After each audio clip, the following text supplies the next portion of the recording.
Student welcome back to my channel Samrat academy. Student अगर आप हिंदी का पेपर देने गए और हिंदी के पेपर में अगर आप लोगों को कुछ भी नहीं आ रहा तो हिंदी के पेपर को कैसे पास करोगे। मेरे प्यारों चो बिल्कुल सही वीडियो पे आया मेरे प्यारों चो, और आज तक का सबसे बेस्ट वीडियो मैं लेकर आ गया हूं आप लोगों के लिए। पूरे यूट्यूब चैनल पे कहीं पे भी ढूंढ लोगे फिर भी ऐसा वीडियो आप लोगों को देखने को नहीं मिलेगा तो सिर्फ मेरे ही चैनल पे। अगली साल वीडियो बनाया था मेरे प्यार बच्चों, 2 मिलियन बच्चों ने वीडियो को देख के गया था। फिर एक वीडियो बनाया था, उस पर 1.5 मिलियन बच्चों ने प्यार दिया था। और जाके कमेंट आज भी चेक कर सकते हो मेरे प्यार चो, अगर आपको विश्वास नहीं है तो आज भी जाके कमेंट देख लो। उसमें से आपको बहुत सारे बच्चे बस यही कमेंट देखने को मिलेगा आपको कि बिल्कुल सर आपके ट्रिक की मदद से मैं पास हो गया हूं, मेरी तैयारी 0% थी, लेकिन आपकी इस वीडियो की मदद से मेरे प्यार बच्चों यहां पे 70 नंबर का पेपर है ना, या आप क्लास 12th में तो आप 100 नंबर का पेपर रहेगा। आप यकीन में आप लोगों को दिलाता हूं 70 नंबर का पेपर है तो आप 50 से लेके 55 नंबर आसानी से ला दोगे। अगर आपका 100 नंबर का पेपर है तो आप मेरे प्यार जो 70 से लेके 75 नंबर आप आसानी से ला दोगे। ये मैं बस ऐसे नहीं बोल रहा हूं, जो बच्चे मेरे पे रेगुलर पढ़ते हैं उनको मालूम होगा कि ट्रिक मैं लाता हूं तो एक ऐसा जेन्युइन ट्रिक लाता हूं कि वो ट्रिक 100% काम करेगी।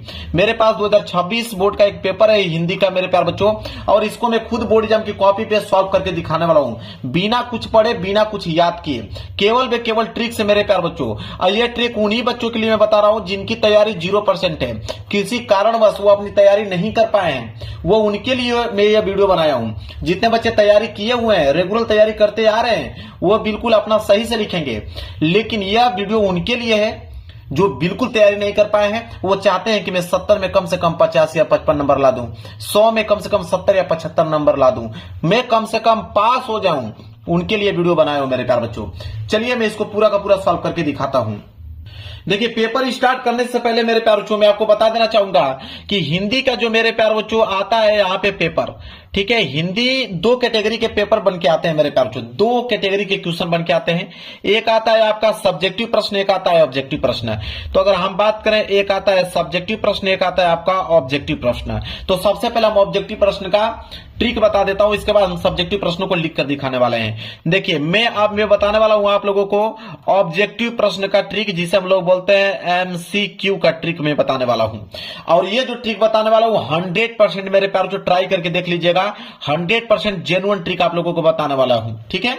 देखिए, पहला ट्रिक हमारा ये कहता है कि बहुविकल्पीय में MCQ में 4 विकल्प होते हैं। एक आता है आपका ऑप्शन ए, एक आता है ऑप्शन बी, एक आता है ऑप्शन सी और एक आता है ऑप्शन डी। इन्हीं चारों में से कोई ना कोई एक ऑप्शन सही होता है, ठीक है। अब मैं आपको जो ट्रिक बताने वाला हूं, देखिए ट्रिक नंबर फर्स्ट ये कहता है मेरे प्यार बच्चों कि अगर इन चारों ऑप्शनों में से कोई ऑप्शन, अगर आपको ये दिखे कि इनमें से सभी, क्या दिखे, इनमें से सभी, ध्यान दीजिएगा मेरे प्यार बच्चों, अगर 4 ऑप्शनों में से कोई ऑप्शन अगर आपको यह दिख गया कि इनमें से सभी, आप मेरे प्यार बच्चों आंख बंद करके भरोसा जताइए वही वाला ऑप्शन सही होगा, इनमें से सभी, ठीक है। यह आपका trick number first. Trick number second ये कहता है कि अगर चारों ऑप्शनों में से अगर कोई भी एक ऑप्शन आ जाए कि इनमें से कोई नहीं, ठीक है, इनमें से कोई नहीं, जो ट्रिक बता रहा हूं मेरे प्यार जो बिल्कुल जेन्युइन ट्रिक बता रहा हूं, ठीक है, 5 साल से पढ़ा रहा हूं, काफी अनुभव है मेरे पास। इनमें से कोई नहीं, अगर 4 ऑप्शन में से कोई ट्रिक आ जाए कि इनमें से कोई नहीं, तो आप इस वाले ऑप्शन पे आप लोगों को क्लिक करके आना है, इनमें से कोई नहीं। इसके बाद तीसरा ट्रिक समझिए, तीसरा ट्रिक मेरे प्यार यह है कि अगर चारों ऑप्शनों में से कोई ऑप्शन अगर ये दिखे कि ऑप्शन ए और बी दोनों सही हैं, ए और बी दोनों सही हैं, अगर इस तरह का कोई भी ऑप्शन दिखे, ठीक है, दोनों सही, तो आप मेरे प्यार बच्चों उसी वाले ऑप्शन पे क्लिक करके आप लोगों को आना है। क्लियर है।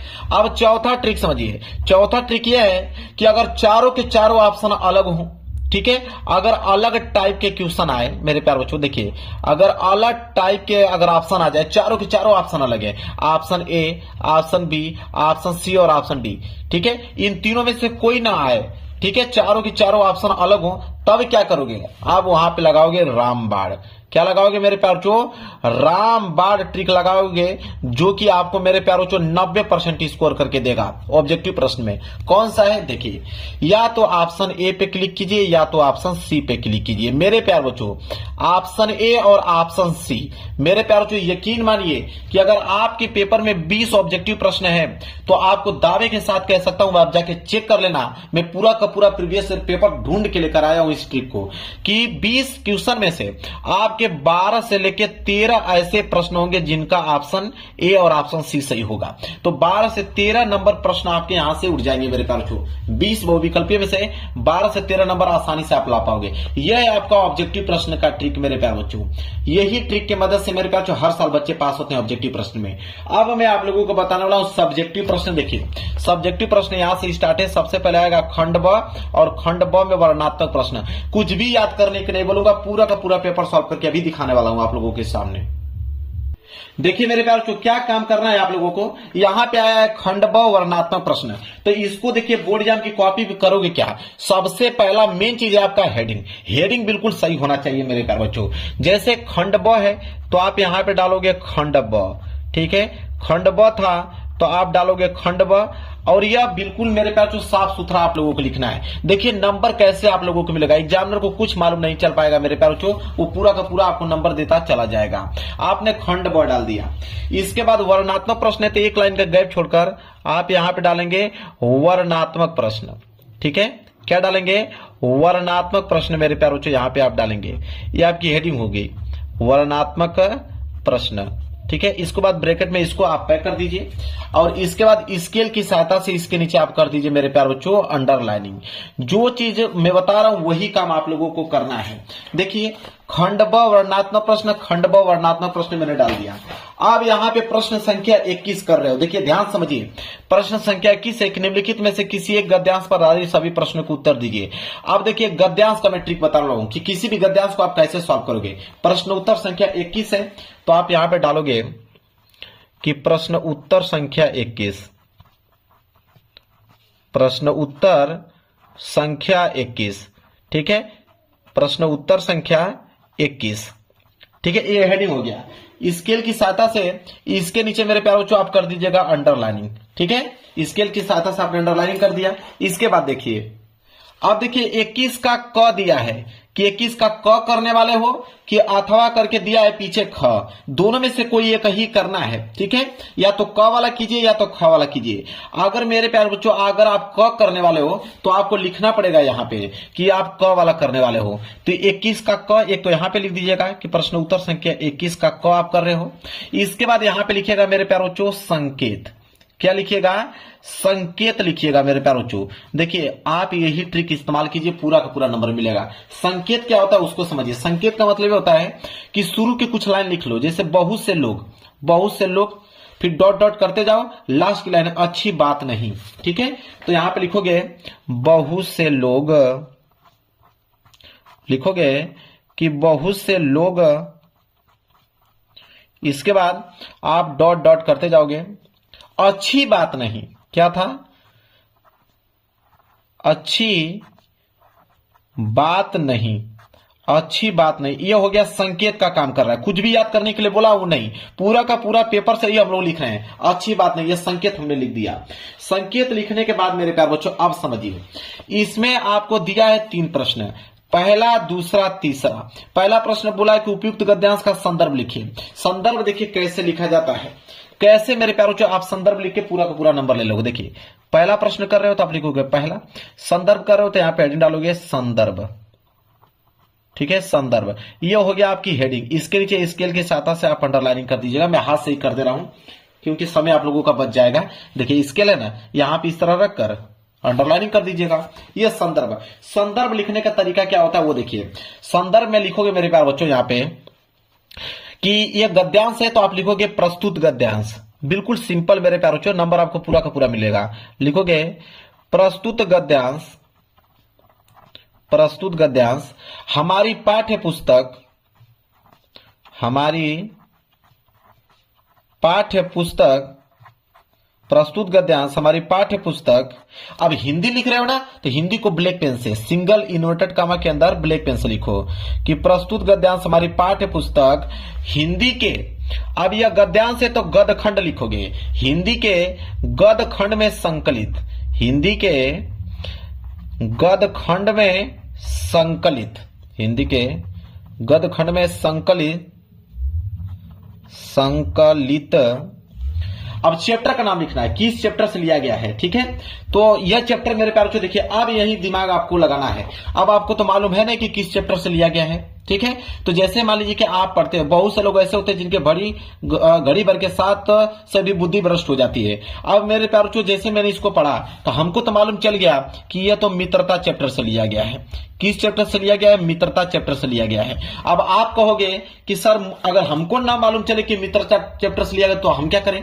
तो जब आपको ना मालूम चले कि आप मित्रता चैप्टर से लिया गया है तो आपकी किताब में जिस भी चैप्टर का नाम मालूम है गद्यांश का, वो उस चैप्टर का नाम आप आराम से लिख दीजिए। जैसे हमको मालूम है मित्रता चैप्टर से, तो हम लिखेंगे कि गद खंड में संकलित मित्रता चैप्टर से लिया गया है, मित्रता नामक पाठ से लिया गया है। अगर आपको ना मालूम चले तो आप यहाँ पे अजंता चैप्टर लिख दीजिए, आप यहाँ पे भारतीय संस्कृति चैप्टर लिख लीजिए, आप यहाँ पे लिख दीजिए ईर्ष्या तू न गई मेरे मन से।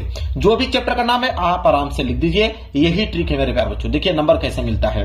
तो प्रस्तुत गद्यांश हमारी पाठ्य पुस्तक हिंदी के गद खंड में संकलित मित्रता नामक पाठ से लिया गया है, मित्रता नामक पाठ से लिया गया है, नामक पाठ से लिया गया है, लिया गया है, जिसके लेखक, ठीक है, जिसके लेखक। अब लेखक की बात आया तो हमको तो मालूम है कि मित्रता चैप्टर को आचार्य रामचंद्र शुक्ल जी लिखे हैं, तो लिखेंगे जिसके लेखक आचार्य रामचंद्र शुक्ल जी हैं, आचार्य रामचंद्र शुक्ल हैं, आचार्य रामचंद्र शुक्ल जी हैं। अगर आपको ना मालूम चले तो आप कौन सा ट्रिक लगाओगे अभी बताता हूं। आचार्य रामचंद्र शुक्ल जी हैं, मैंने यहाँ पे ट्रिक लगा दिया कि आचार्य रामचंद्र शुक्ल जी हैं।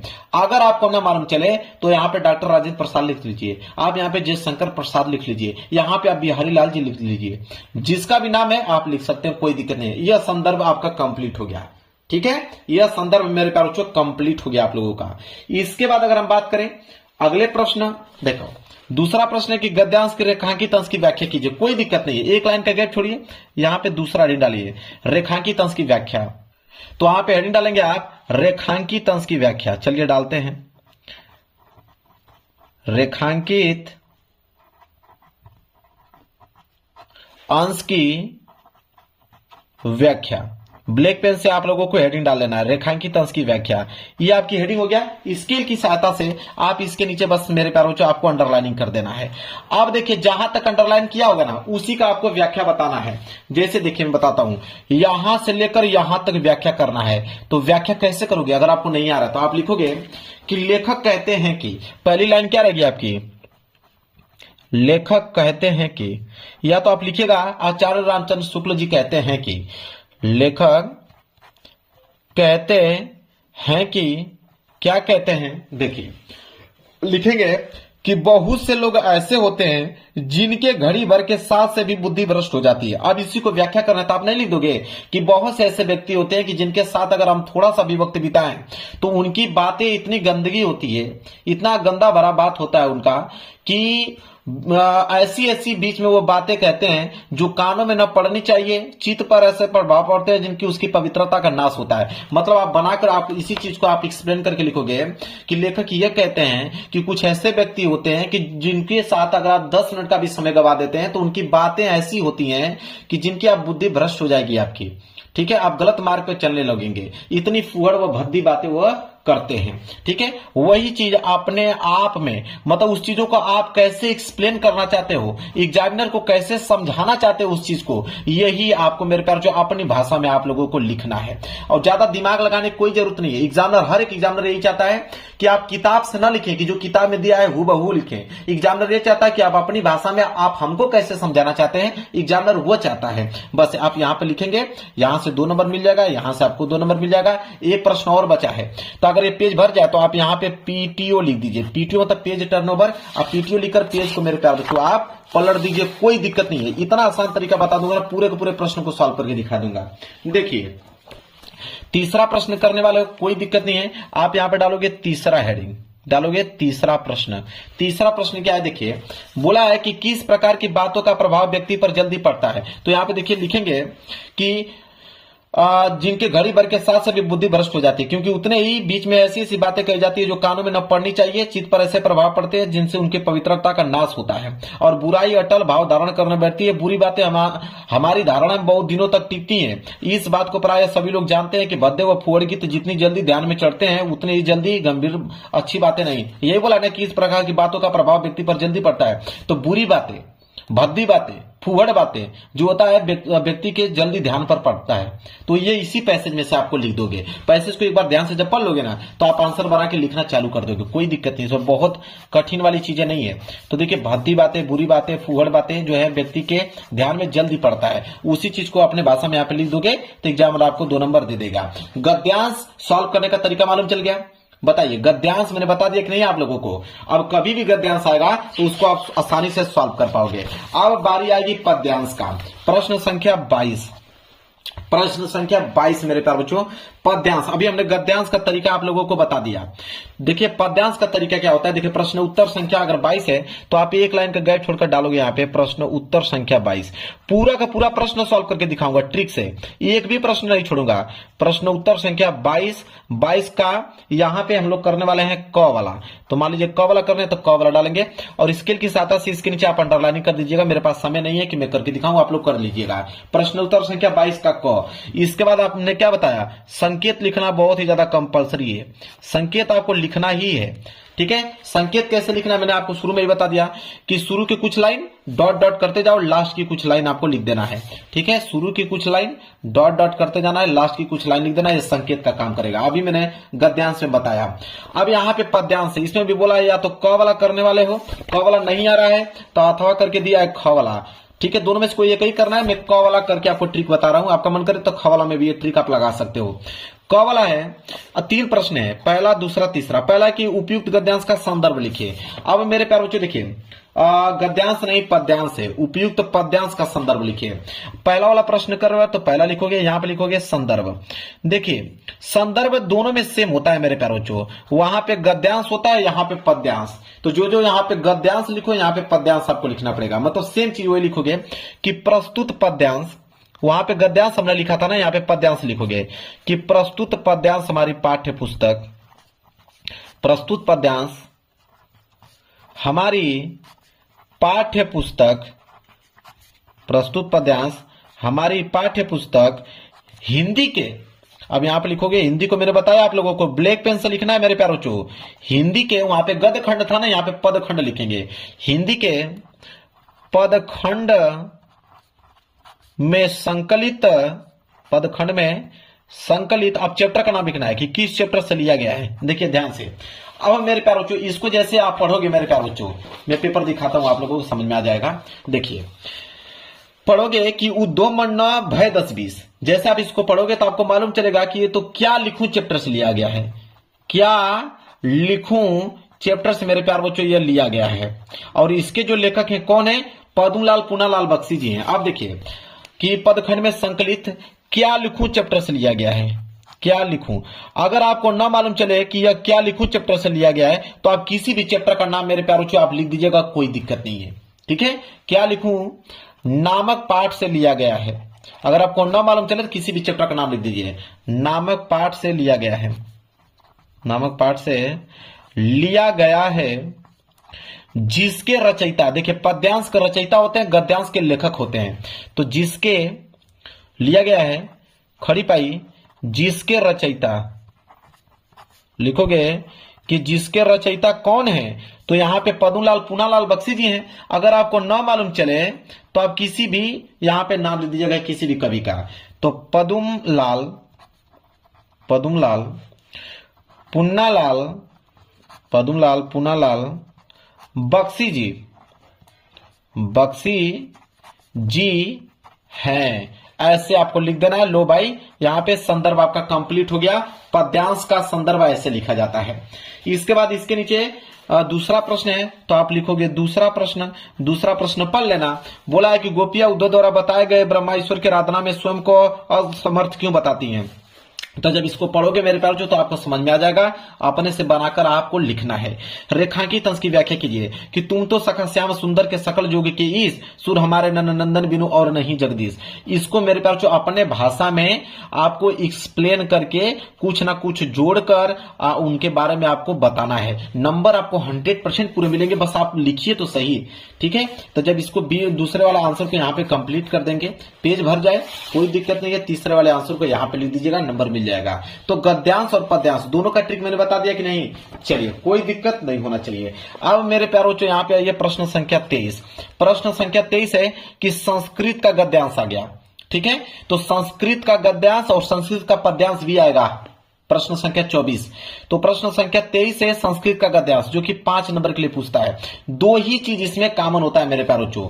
ठीक है, एक आता है आपका संदर्भ लिखने के लिए, एक आता है इसका हिंदी अनुवाद लिखने के लिए। तो मेरे प्यारों वही काम करना है आपको, संदर्भ और हिंदी अनुवाद। तो मैं आपको बता देता हूं। सबसे पहले आप डालोगे प्रश्न उत्तर संख्या 23 का क। ठीक है, मैं यहीं पे बता देता हूं, आप समझ लीजिएगा, आप लिख लोगे। मैं ट्रिक बता देता हूं। जैसे आप क्या लिखोगे कि प्रश्न उत्तर संख्या 23 है, 23 का क करने वाले हो तो 23 का क, यही मैंने बताया।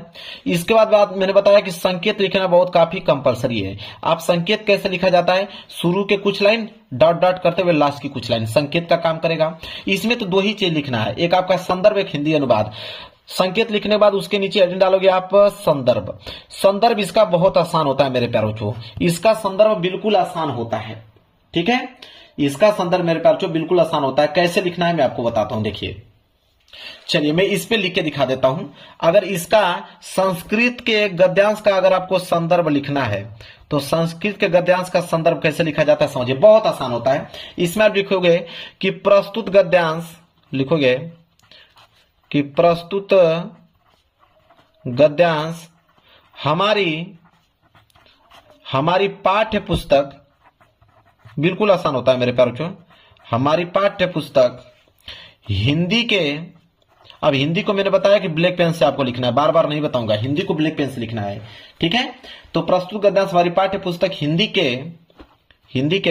अब संस्कृत खंड, क्योंकि यह संस्कृत खंड है तो लिखोगे संस्कृत खंड में संकलित, संस्कृत खंड में संकलित। अब चैप्टर का नाम लिख देना है। जैसे मुझे मालूम है कि देशभक्त चंद्रशेखर पाठ से लिया गया है, तो हम लिख दूंगा यहां पे कि देशभक्त चंद्रशेखर नामक पाठ से लिया गया है, पाठ से लिया गया है। अगर आपको न मालूम चले तो आप किसी भी चैप्टर का नाम यहां पे लिख दीजिएगा। अब बहुत सारे बच्चों का कमेंट ये भी आएगा कि चलिए सर, अगर हमें चैप्टर का नाम ही नहीं मालूम होगा तब हम क्या लिखेंगे? तो जिन बच्चों को चैप्टर का नाम नहीं मालूम है ना, तो आप इसी में से लिख दीजिएगा कि यहां पे लिखिएगा कि कारागारतम चैप्टर से लिया गया है, भारतम चैप्टर से लिया गया है, ठीक है, या अगाछती चैप्टर से लिया गया है, या वेस्टयंती चैप्टर से लिया गया है। यहां पे बोला भी है, देखिए चंद्रशेखर चैप्टर से लिया गया, देखिए लिखा है ना, यदा चंद्रशेखर चैप्टर से लिया गया है। तो जिनको चैप्टर का नाम भी नहीं मालूम है तो वो यहां से इसी में से किसी न किसी चैप्टर का नाम बना लीजिएगा। और जिनको किसी न किसी चैप्टर का नाम मालूम है तो अपना चैप्टर का नाम लिख दीजिएगा। और जिनको सही मालूम है वो अपना बिल्कुल सही चैप्टर का नाम लिखेंगे, चंद्रशेखर। ठीक है, समझ में आ गया ना आप लोगों को? क्या ट्रिक चाहिए, सब कुछ तो बता दे रहा हूं आप लोगों को, फेल नहीं होगी इस बात का दावा करता हूं। तो संस्कृत का गद्यांश मैंने बता दिया, तो संस्कृत का पद्यांश में भी सेम वही ट्रिक लगेगा। संस्कृत के पद्यांश में भी सेम टू सेम मैं आपको बताऊं कि सेम टू सेम वही ट्रिक मेरे प्यारों को लगने वाला है। बस जब इसका संदर्भ लिखोगे तो वहां पे गद्यांश था तो यहां पे पद्यांश कर देना कि प्रस्तुत पद्यांश, ऐसे लिखेगा। अगर इसका लिखना होगा तो आप कैसे लिखोगे कि प्रस्तुत पद्यांश हमारी पाठ्य पुस्तक हिंदी के संस्कृत खंड में संकलित, ठीक है, और मान लीजिए वीरा वीरेन पूजते नामक पाठ से लिया गया है, या किसी भी भारतीय संस्कृति चैप्टर से लिया गया है, या वाराणसी चैप्टर से लिया गया है। समझ रहे हैं? किसी भी चैप्टर का नाम लिख दीजिएगा। तो आपको संस्कृत का पद्यांश में भी सेम टू सेम वही ट्रिक लगेगा जो संस्कृत के गद्यांश में भी मैंने बताया। बस यहाँ पे पद्यांश लिखना है, वहां पे गद्यांश लिखना है। क्लियर है। इसके बाद प्रश्न संख्या 25 कह रहा है कि खंड काव्य के आधार पर निम्नलिखित प्रश्न के उत्तर दीजिए। अब इसका ट्रिक मेरे प्यारों ये जिला वाइज जाता है। पहले बात तो आप पता कर लीजिए कि आपके जिले में कौन सा खंड काव्य पूछा जाता है। जो आपके जिला में खंड काव्य पूछा जाता है वही पेपर में करना होगा। दूसरा करोगे तो 1 नंबर भी नहीं मिलेगा, एग्जामिनर पूरा का पूरा नंबर काट लेगा। या तो इसी वीडियो के नीचे आप कमेंट कर देना, मैं बता दूंगा। अब आया जीवन परिचय। जीवन परिचय कैसे लिखे, बहुत पहाड़ होता है। बहुत सारे बच्चे कंफ्यूज होते हैं कि जीवन परिचय कैसे हम लिखें ताकि पूरा का पूरा नंबर मिल पाए। देखिए मेरे प्यार, जीवन परिचय का मैं कैसा ट्रिक आपको बता दूंगा कि एग्जाम में पूरा का पूरा नंबर आपको देगा, 1 नंबर नहीं काट सकता है। देखिए सबसे पहले हम डालेंगे हेडिंग, प्रश्न उत्तर संख्या 26 का क है। तो देखिए यहां पे हम डालेंगे सबसे पहले प्रश्न उत्तर संख्या 26 का क। देखिए जीवन परिचय लिखने का ट्रिक मैं बता देता हूं, पूरा का पूरा नंबर आपको मिल जाएगा। प्रश्न उत्तर संख्या 26 का क है तो आप लिखोगे 26 का क। इसके बाद स्केल की सहायता से इसके नीचे अंडरलाइनिंग कर दीजिएगा आप लोग। अब 26 के क में मान लीजिए जयशंकर प्रसाद का पहला वाला कर रहे हैं तो आप हेडिंग डालेंगे यहाँ पे कि जयशंकर प्रसाद। क्या डालेंगे, जयशंकर प्रसाद, यहाँ पे हेडिंग डालेंगे। इसके बाद देखिए आप यहाँ पे लिखिएगा संक्षिप्त परिचय। सबसे पहला जीवन परिचय लिखने से पहले आप लिखिए संक्षिप्त परिचय, और इसी को देखकर एग्जामिनर पूरा नंबर देता है मेरे प्यारों को। संक्षिप्त परिचय अगर आपने सही लिखा है नंबर आपको पूरा का पूरा मिल जाएगा। संक्षिप्त परिचय में क्या होता है कि सबसे पहले नाम लिखा जाता है, नाम। तो नाम में आप लिख दोगे यहीं से कि जयशंकर प्रसाद। नाम में क्या लिख दोगे, जयशंकर प्रसाद लिख दोगे, जयशंकर प्रसाद। इसके बाद दूसरा कॉलम में लिखा जाता है जन्म, कि उनका जन्म कब हुआ था। तो जन्म की अगर हम बात करें तो उनका हुआ था 1889 ईस्वी में। 1889 ईस्वी में जन्म हुआ था। जिन बच्चों को नहीं मालूम है वो कुछ भी लिख सकते हैं, 1840 लिख दीजिए, 1850 लिख दीजिए, कुछ भी लिख दीजिए। जन्म के बाद यहाँ पे नीचे स्थान लिखा जाता है कि उनका आखिरकार किस स्थान पर उनका जन्म हुआ था। तो हम अगर बात करें काशी में हुआ था, जो कि वाराणसी में पड़ता है। आप लिखिएगा काशी, कोष्टक में लिख दीजिए कि वाराणसी में उनका जन्म हुआ था, यहाँ पे वाराणसी में। नहीं मालूम है तो कुछ भी यहाँ पे लिख दीजिएगा स्थान। इसके बाद यहाँ पे है पिता, उनके पिता का नाम क्या है, पिता का नाम है देवी प्रसाद। क्या है, देवी प्रसाद, देवी प्रसाद उनके पिता का नाम है। इसके बाद अगला कॉलम होगा माता का नाम, कि उनके माता का नाम क्या है। तो माता का नाम उनका मुन्नी देवी। तो यहाँ पे लिखेंगे हम लोग मुन्नी देवी। यही होता है मेन चीज। अगर मेन चीज आकर याद है तो पूरा का पूरा नंबर उठा ले जाओगे। इसके बाद मुन्नी देवी आपने लिख दिया। मुन्नी देवी के बाद माता का नाम हो गया। इसके बाद मृत्यु लिख दीजिए कि मृत्यु किस सन में हुआ। तो मृत्यु की अगर हम बात करें तो उनका हुआ था सन 1937 ईस्वी में। 1937 ईस्वी में मृत्यु हुआ। और लास्ट में आपकी हेडिंग रहेगी रचनाएं। क्या हो जाएगा, रचनाएं, कि उनकी रचनाएं कौन कौन सी है। 2 नंबर रचना पे मिलता है। तो रचनाएं में जैसे ये हो जाएगा कमायनी, कमायनी हो गया, लहर हो गया, झरना हो गया, लहर हो गया। इसके बाद आपका झरना हो गया। ये उनकी महत्वपूर्ण रचना है। लिखने के बाद स्केल की सहायता से यहां से कोष्टक बना लीजिएगा। स्केल की सहायता से कोष्टक में इसको पैक कर दीजिएगा। इसके बाद आप नीचे जीवन परिचय डालने के बाद लिखिएगा कि जयशंकर प्रसाद का जन्म सन 1889 ईस्वी में काशी में वाराणसी में हुआ था। उनके पिता का नाम देवी प्रसाद तथा माता का नाम मुन्नी देवी था। उन्होंने बचपन में ही कमजोर स्थिति के कारण वो पढ़ाई नहीं कर पाए। उन्होंने घर पे ही स्वाध्याय हिंदी, उर्दू, फारसी भाषाओं का अच्छा अध्ययन किया और उन्होंने साहित्य में भी बड़ा नाम कमाया। और उन्होंने काफी निबंध, साहित्य, ठीक है, आलोचक ऐसे कविताएं उन्होंने लिखा। और किसी रोग के कारण आप लिख सकते हो, जैसे मान लीजिए कि क्षय रोग के कारण इनका मृत्यु हुआ था, कि क्षय रोग के कारण इनकी मृत्यु हो गया। ठीक है, सन 1937 में। रचनाएं, लहर, झरना इत्यादि। समझ में आ गया। इस तरह आप लोगों को मेरे प्यारे बच्चों इनका पीछे जाके पैराग्राफ बनाकर लिख देना है। लेकिन मेन यही होता है, अगर ये आपने सही सही लिख दिया है तो आपको नंबर समझ लीजिए 100% यहीं से मिल जाएगा। चेक करने की कोई जरूरत नहीं है। इतना पॉइंट अगर आप याद कर पाते हो, यही होता है जीवन परिचय लिखने का ट्रिक मेरे प्यारे बच्चों। इतना आसान कोई आपको बताएगा नहीं। एक एक पॉइंट बता रहा हूं कि जिनको कुछ नहीं आता है तो कैसे बनाकर लिखेंगे। ठीक है, समझ में आ गया। चलिए अगले प्रश्न की तरफ बढ़ते हैं। अब अगला प्रश्न क्या है, देखिए जीवन परिचय मैंने उसी तरह कवि के जीवन परिचय में भी आपको ट्रिक लगाना है। अब आया मैंने 27। अब यहाँ पे लिखना है श्लोक। श्लोक लिखना है जो इस पेपर में ना आया हो। आप देखिए श्लोक का एक ऐसा ट्रिक बता दूंगा ना कि जो पूरे के पूरे यूट्यूब चैनल पे कोई नहीं बताया होगा।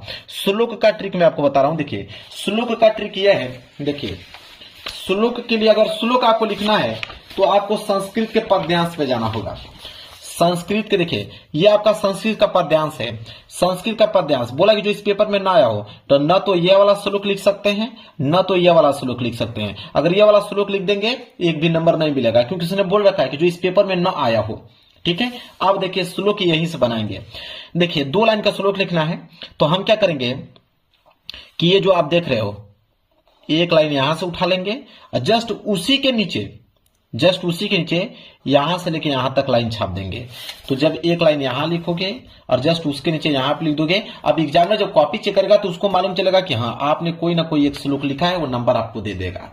तो जब भी श्लोक लिखना हो तो संस्कृत के गद्यांश में चले जाइए, वहीं से बीच में से 2 लाइन उठाकर लिख दीजिए, आपका श्लोक कंप्लीट हो जाएगा। श्लोक क्लियर हो गया मेरे प्यारे बच्चों, कोई दिक्कत नहीं। श्लोक भी मैंने ट्रिक यहां पे बता दिया। अब आएगा मेरे प्यारे बच्चों प्रश्न संख्या 28।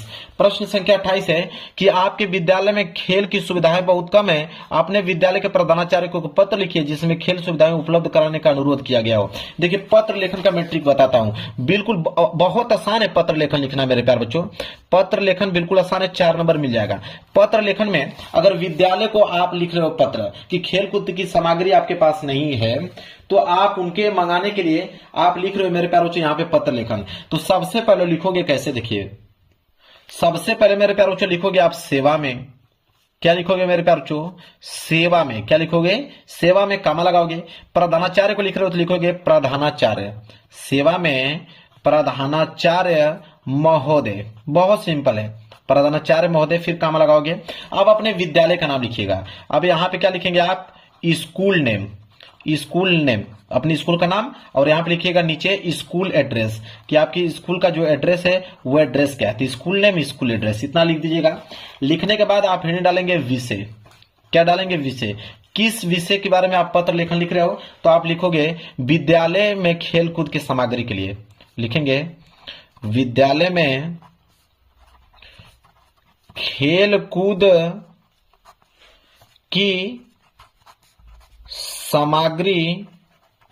सामग्री की ओर, खेलकूद की सामग्री की ओर ध्यान दिलाने हेतु ये हम क्या लिख रहे हैं, विषय। अब मेरे प्यारे इतना हो गया। फिर आप लिखोगे यहां पे महोदय, लिखोगे महोदय, बहुत सिंपल है मेरे प्यारे महोदय। इसके बाद कामा लगाओगे, फिर नीचे लिखोगे सविनय निवेदन है कि, लिखोगे सविनय निवेदन है कि, सविनय निवेदन है कि। अब यहां पे पूरा का पूरा कहानी लिख दीजिएगा। सविनय निवेदन है कि मैं आपके विद्यालय के कक्षा 10वीं का छात्र हूं और मैं आपका ध्यान अपने विद्यालय में खेलकूद की सामग्री की ओर दिलाना चाहता हूं।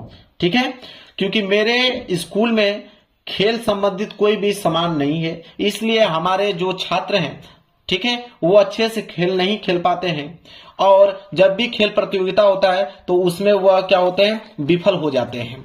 ठीक है, आपसे अनुरोध करता हूं कि खेल की सारी सामग्रियां उपलब्ध कराएं ताकि हमारे स्कूल टॉपर हो पाए और हर एक खेल प्रतियोगिता में प्रथम स्थान प्राप्त कर पाए, ताकि आपके भी स्कूल का नाम रोशन हो पाए। यहां पर लिख दीजिएगा स, धन्यवाद, आपका आज्ञाकारी शिष्य क ख ग। बस काम खत्म। ये हो गया मेरे प्यारे बच्चों आपका पत्र लेखन लिखने का तरीका। मेरे प्यारे बच्चों कोई दिक्कत नहीं होना चाहिए। इसके बाद प्रश्न संख्या 29 है कि निम्नलिखित के 2 प्रश्न के उत्तर संस्कृत में दीजिए। मान लीजिए कि यहाँ पे 4 प्रश्न दिया गया है, इन चारों प्रश्नों में से किन्हीं 2 ही प्रश्नों का उत्तर संस्कृत में देना है। तो मान लीजिए यह प्रश्न आ गया कि दानम कस्य मित्र भवति। अगर इसका आपको मेरे प्यारे बच्चों इसका संस्कृत में उत्तर लिखना है तो कैसे लिखोगे, तो आप देखिए इसी चीज को उतारिए, लिखेंगे कि दानम कस्यम।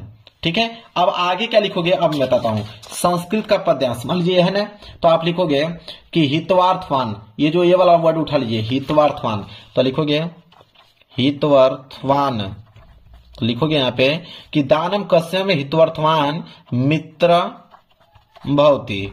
ऐसे बीच में कुछ ना कुछ वर्ड यहां से अलग से इंक्लूड कर पूरा का पूरा लाइन छाप दो, आपका आंसर कंप्लीट हो गया।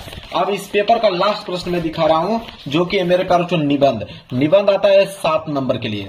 यहाँ पे आपके पास 5 ऑप्शन है, 5 ऑप्शन में से किसी एक विषय पर निबंध लिखना है। तो निबंध लिखने का ट्रिक आप समझ लो कि निबंध अगर आपको नहीं आ रहा है तो ये काम करना कि जब भी निबंध लिख रहे हो इतना ध्यान रखना कि 5 से लेकर 6 हेडिंग उसमें होना चाहिए।